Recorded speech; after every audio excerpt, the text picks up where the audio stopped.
สวัสดีค่ะยินดีต้อนรับเข้าสู่ช่องโปจกสรัม Ya halo guys, selamat datang kembali di Pojok Seram. Hari ini aku akan menceritakan lanjutan film 13 Terrors, cerita 4 dan 5. Hayo kita mulai.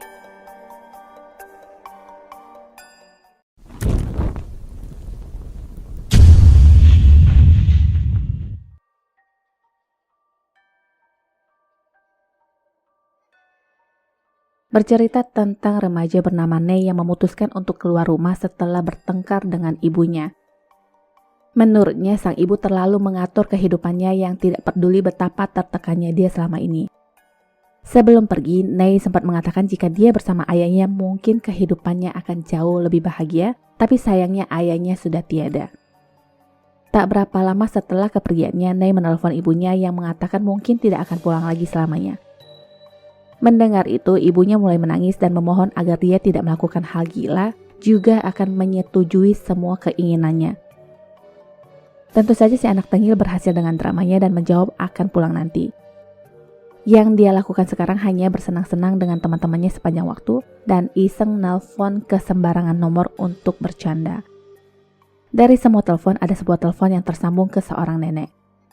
Nenek yang mengira cucunya pun menanyakan kapan cucunya yang bernama Benz ini akan pulang.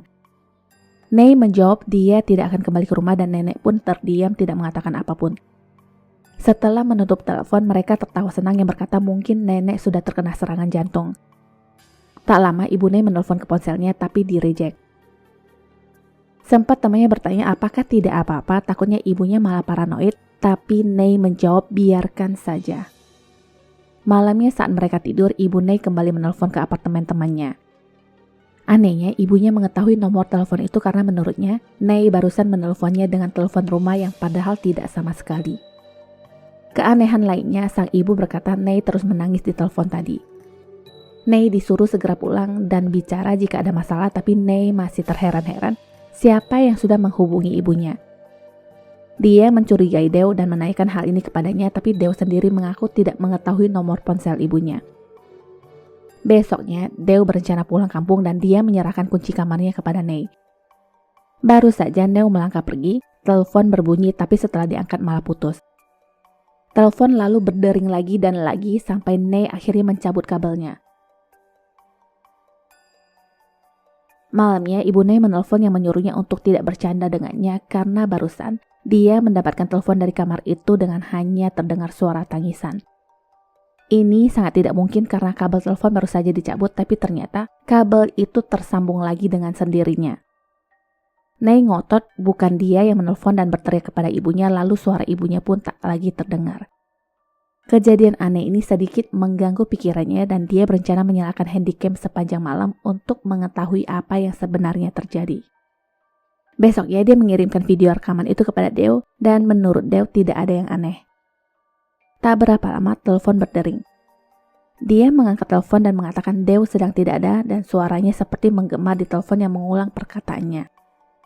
Parahnya lagi, Ney baru tersadar bahwa kabel telepon itu ternyata tidak tersambung dan sekarang ada suara orang yang tertawa dari balik telepon.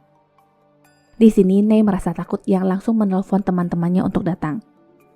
Dia kemudian menelpon secara acak untuk menanyakan orang yang bernama Benz, tapi tidak berhasil. Karena ini terlalu memakan waktu dan hasilnya sia-sia, akhirnya semua teman-temannya pun pergi. Deo sendiri tidak pernah mengalami hal aneh di kamar itu dan memintanya untuk tidak memikirkan hal-hal konyol, apalagi besok waktunya ujian. Ney kemudian kembali ke rumah dan tepat di depan pintu, ibunya menelpon yang menyuruhnya untuk menemuinya di rooftop. Sesampainya di atas ternyata tidak ada siapa-siapa dan pintu tiba-tiba tertutup sendiri. Hal ini membuatnya panik ditambah ponselnya pun tidak terbawa bersamanya. Lama dia duduk menunggu sampai akhirnya dia berencana untuk melompat. Belum sempat dia melakukan itu, ibunya tiba-tiba datang. Ney marah yang menanyakan maksud ibunya, tapi ibunya sendiri mengaku tidak menelpon apalagi menguncinya di atas karena dia baru saja pulang. Ney masih tidak percaya dan ingin menunjukkan ponselnya sebagai bukti, tapi ternyata memang tidak ada rekod telepon dari ibunya tadi. Ini terlalu tidak mungkin karena Ney yakin sekali yang menelponnya tadi adalah ibunya, tapi permasalahannya bukan itu sekarang. Ibunya menanyakan kenapa dia ingin mengakhiri hidup tempo hari yang dijawab itu hanyalah candaan agar ibunya mendengarkannya. Tamparan pun mendarat di pipi Nei yang membuat dia kesal dan ingin minggat lagi. Anak setan ini tidak tahu karena kelakuannya ibunya sampai tidak bisa tidur bermalam-malam, padahal apa yang ibunya lakukan hanyalah ingin dia menyadari bahwa hidup itu berat. Jika tidak mulai belajar dari sekarang, mau jadi apa? Nei kemudian mengurungkan niat dan kembali ke kamarnya. Malamnya, sewaktu dia sedang belajar, telepon masuk dari nomor ibunya dan ketika diangkat malah tidak ada suara, dan sekarang pintu lemari bajunya terbuka sendiri. Kipas angin juga beroperasi sendiri yang langsung membuatnya kabur. Nei segera membangunkan ibunya di lantai bawah dan meminta izin untuk tidur bersamanya malam ini. Tak lama telepon berdering, tapi yang terdengar hanyalah suara pantulan ibunya sendiri yang dari tadi halo-halo. Nei segera menutup telepon itu sedangkan ibunya sendiri melihatnya dengan tatapan bingung. Tengah malam, Nei membangunkan ibunya yang bertanya apa yang akan ibunya lakukan jika dia benar-benar mengakhiri hidup. Ibunya menjawab apa yang dia lakukan selama ini hanyalah untuk kebaikan Nei.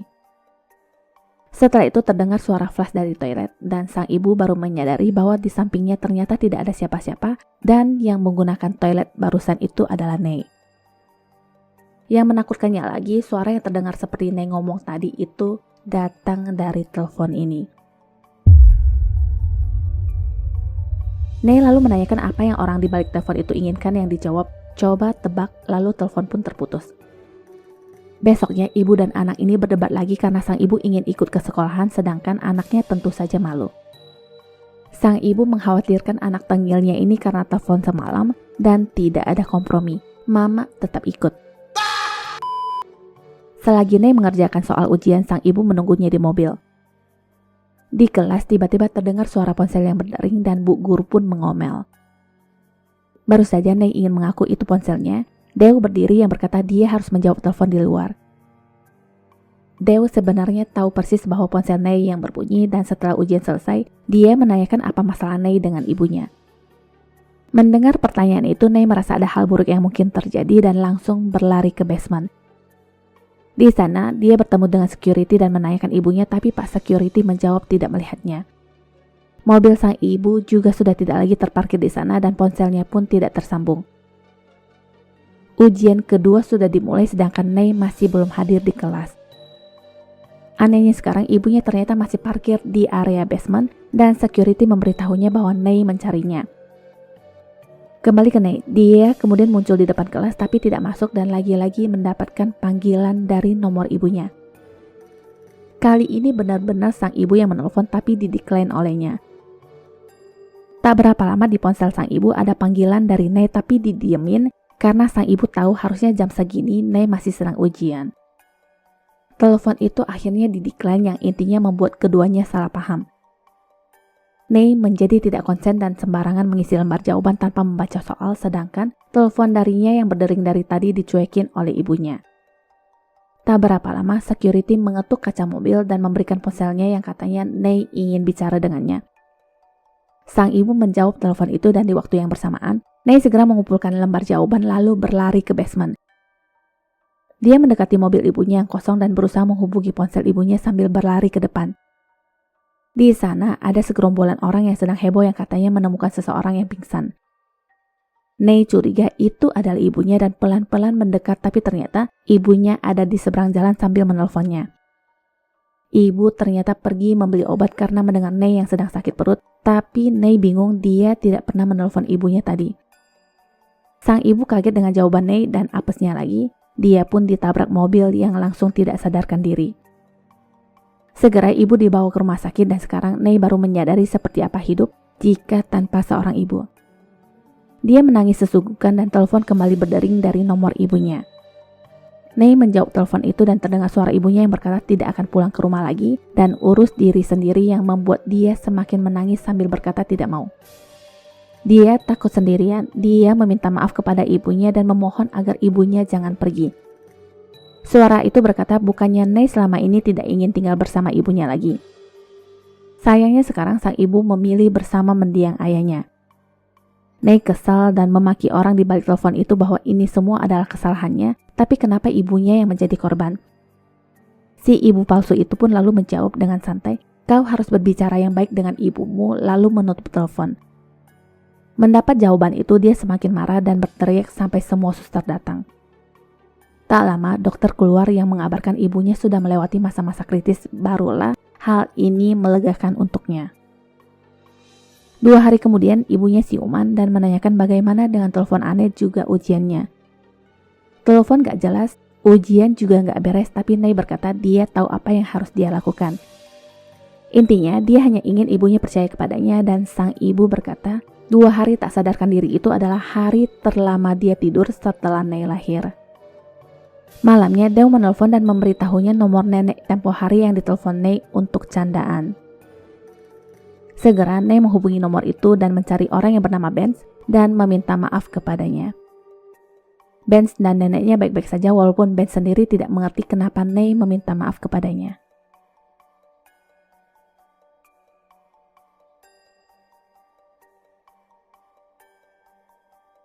Ini adalah rumah seorang dukun terkenal di desa yang katanya sudah berhasil menyembuhkan banyak orang. Jadi, ibu-ibu ini dikatakan orang pilihan yang bisa menjadikan tubuhnya sebagai perantara oleh dewa untuk menyembuhkan umat manusia. Seperti inilah aksinya, seorang pasien datang kepadanya yang mengaku sakit perut yang tak kunjung sembuh. Menurut dewa, penyakit perutnya ini sudah akut ditambah roh mendiang istrinya berdiri di belakangnya dengan ekspresi marah. Hal ini dibenarkan oleh keluarga pasien yang mengatakan istrinya baru saja meninggal 2 hari lalu. Ritual pun segera dilakukan dan pria itu menjerit kencang yang akhirnya memuntahkan ulat. Setelah itu dia merasa lega dan semua pun memuji sang suci yang sakti menyembuhkan orang. Entah ini hanya bagian dari drama atau bukan, tapi sang anak yang bernama Wen sedikit menceritakan apa yang terjadi dengan pria tadi kepada pasien lainnya yang katanya sebenarnya pria itu sudah pernah berkunjung tapi dengan ketidakpercayaannya sehingga penyakitnya semakin parah dan sekarang sembuh. Singkat cerita, para pasien akan diberikan botol minuman dan tentu saja tidak gratis. Malamnya semua orang sibuk mempersiapkan botol-botol minuman untuk pasien dan orang-orang tadi siang itu ternyata hanyalah orang-orang bayaran. Walaupun Wan tidak menyukai pekerjaannya ini, tapi tidak bisa dipungkiri pundi-pundi uang itu sangat menarik. Di sekolahan pun dia menerima pesanan berbagai ramuan dari teman-temannya sampai dipercaya untuk meramal garis tangan. Sebuah pengalaman baru pun dimulai hari ini. Jadi ceritanya, pas pulang dari sekolah, dia bertemu dengan anak kelas sebelah bernama Cherry yang tidak masuk sekolah hari itu karena mengaku kurang sehat. Sekilas tentang Cherry, dia lebih suka menghabiskan waktu dengan teman laki-laki, bersenang-senang dan tidak suka belajar. Dia juga sok cantik yang berantem sana-sini yang menurut Wan, tipe perempuan seperti ini adalah perempuan yang mudah dibodoh-bodohi yang artinya target baru. Nah sekarang ceritanya, Cherry sengaja menemui Wan untuk meminta bantuan orang tuanya perihal sakit perutnya, juga perasaan seperti dihantui. Selama obrolan itu, yang Wan lakukan adalah diam-diam merekam percakapan mereka yang tentu saja untuk mencari informasi agar mendukung aksi tipu-tipunya nanti. Dari semua hasil interogasi dan berdasarkan beberapa momen yang sempat kepergok oleh Wan beberapa waktu lalu, dia dengan gampang menyimpulkan bahwa Cherry baru saja menghentikan kehamilannya. Dia langsung menebak dan memberikan informasi bahwa yang menghantui Cherry adalah hantu bayi. Singkat cerita, Cherry berpikir akan ke rumah besok dan sepanjang perjalanan pulang, Wan masih terus mencari info tentangnya di sosmed. Sesampainya di rumah, dia memberitahu ibunya dan besoknya ritual ala-ala pun dilakukan. Cherry disarankan menggunakan ramuan untuk mengendalikan roh bayinya. Rencana berjalan mulus dan besoknya Cherry terlihat muntah-muntah di sekolah. Setelahnya, dia mulai jarang muncul di sekolahan dan beberapa siswi mulai menggosipkan dia yang katanya mungkin terkena penyakit menular karena kelakuannya yang tidur sana-sini. Pulangnya, Wan mendengar suara jeritan dari dalam rumah yang ternyata Cherry lagi disabet maknya gara-gara kerasukan. Disabet berkali-kali masih ngeyel yang akhirnya 19 dupa pun disulut ke punggung yang membuatnya mengerang kesakitan. Berhasil atau tidak, yang penting pundi-pundi uang terus mengalir dan sang ibu mengaku harus membuat pertunjukan hebat untuk lebih meyakinkan. Pertunjukan akan terus dilakukan sampai pasien tersebut sembuh dengan sendirinya. Air ramuan yang dipakai hanyalah air yang diisi obat penahan rasa sakit yang tidak pernah akan menyembuhkan. Bisnis keluarga ini sebenarnya membuat Wan tidak nyaman, tapi sang ibu meyakinkan bahwa sebenarnya para pasien sendiri juga tidak pernah sakit. Mereka hanya ingin menganggap diri sendiri sakit dan tugas mereka hanyalah membantu menenangkan. Besoknya, Wan bertemu dengan Cherry tak jauh dari rumahnya yang mempertanyakan kenapa kondisinya tidak membaik malah semakin memburuk. Awalnya Wan mengelak yang menjawab tidak tahu, tapi karena dipaksa terus-terusan, Wan pun akhirnya berkata Cherry akan baik-baik saja dan menyemangatinya untuk bertahan. Setelahnya Cherry pun masuk sekolah tapi masih dalam kondisi agak sempoyongan. Di tengah-tengah pelajaran terdengar suara jeritan dari kelas sebelah yang ternyata Cherry sedang kejang-kejang. Pemandangan ini tidak selaras dengan perkataan ibunya semalam yang katanya orang hanya menganggap diri mereka sakit, tapi pada akhirnya Cherry dinyatakan meninggal sesaat setelah berada di rumah sakit. Pada saat jam bubar sekolah, Wan yang sedang berjalan pulang merasa ada yang mengikutinya, tapi tidak ada siapa-siapa dan faktanya hantu Cherry lah yang ada di sana. Sesampainya di rumah, orang-orang sudah berkumpul dan ribut-ribut yang menyebut orang tuanya sebagai penipu. Pria ini tak lain adalah ayah Cherry yang menuntut kematian anaknya. Sang ibu langsung berakting seakan kerasukan roh Cherry yang memanggil ayah dan ibunya sambil menangis. Seketika ibu Cherry pun terberdaya dan nangis-nangis bersama di dalam rumah. Wan dan ayahnya hanya bisa menjadi penonton dan tak lama seorang siswi yang adalah teman Cherry tiba-tiba kerasukan dan langsung menyerang Wan sambil meneriakinya jalang. Dia kesal karena Wan sudah menipunya dan sekarang kedua orang tuanya. Siswi itu ditarik dan dia berteriak sekencang-kencangnya.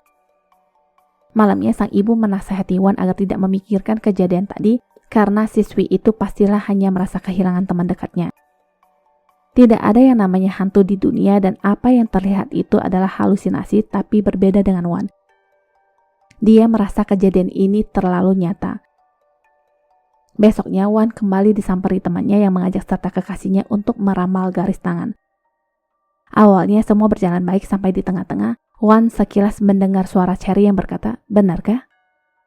Wan sempat terdiam dan kaget setelah melihat wajah hantu Cherry yang meneriakinya penipu. Karena merasa tidak nyaman, Wan pamit ke toilet dan terus meyakini diri sendiri bahwa di dunia ini tidak ada yang namanya hantu.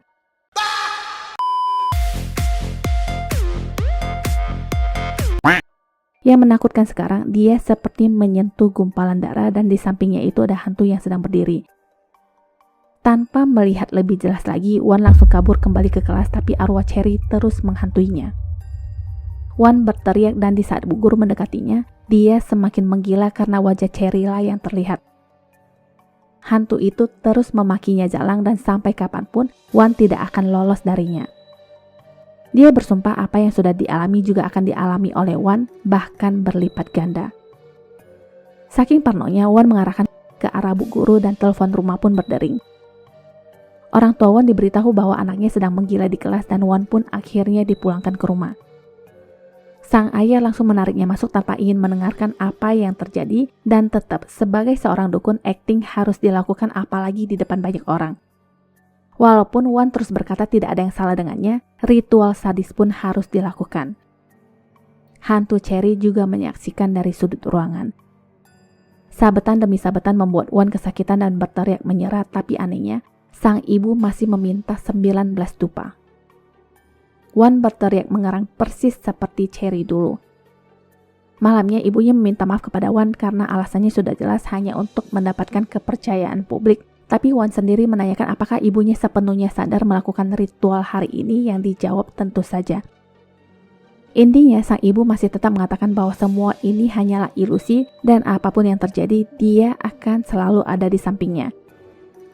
Ibunya memberikan obat dan ramuan yang biasa dijual kepada orang sambil memeluknya. Hantu Cherry muncul di pojokan yang berkata, "Ingatlah, di dunia ini tidak ada yang namanya hantu." Posisi tangan ibunya sudah berada di leher Wan, begitu juga suaranya yang sudah berubah. Anak dari seorang dukun penipu yang berakhir di tangan ibunya sendiri. ขอบคุณที่รับชมช่องของเรานะคะ ถ้าชอบอย่าลืมกดไลค์ กดติดตามและแชร์หนังเรื่องต่อไปของเรานะคะ ขอบคุณค่ะ Sampai jumpa.